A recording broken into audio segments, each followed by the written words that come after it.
Саша, за малко да пуснем и отиват за работа. Що да кафяш винаги толкова? Нека наляй, къщи бе банка. Да ще нагледа по-малко вкъщи бе, Саше. Ами вече беше много късно да ляя по-рано вкъщи бе банка. Уф, Саше, носиш какво цяло. Да. Кой ти? Си ти снимка. Уф, Саше, трябва носиш CV обикновена снимка. Ма банка аз си нося и още една, Тя пак що? защото първата мигнах. Уф, Саше. Хайде, Давай да пробваме анкетните карти, че няма никакъв проблем. Пиши, а не гледай. представете се с няколко думи. Ванка, как да се представя с няколко думи? Много си тъп, Саше, попълвай си го само. Шеметно съм да попълни си го. Уф, Саше, ти си шеметно тъп.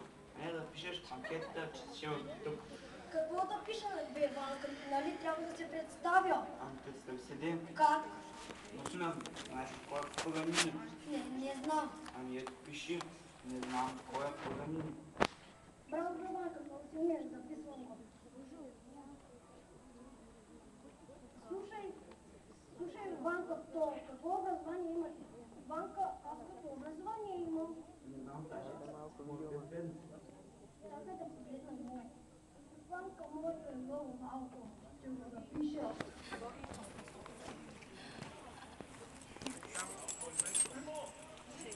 Какво си работиш до сега? Ванка, не работиш до сега. Тъп, не си много. Търсим си работа. Ванка, много си умен. Слушай четвърто. За каква позиция кандидатствам? Ванка, за каква позиция кандидатствам? Саше, аз кандидатствам за шеф, а ти кандидатстваш за моя дясна ръка. Не искам да съм ти дясна ръка. Що? Как? Знам какво прави с нея, не мерси. О, Саше.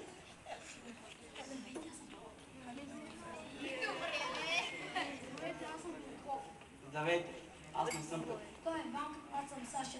Той ме иска да започваме работа. Той сме. Окей, ще назначи.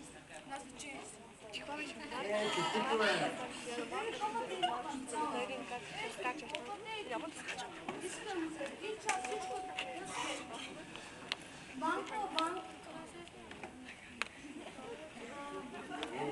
За читачи ли назначиха?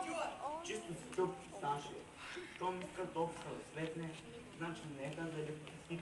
Браво бе, Ванка, много си умен. Ти вземи сега копата е парцала и вземи всичко тук, пък аз отивам до магазина за малко пак размер. Да, добре.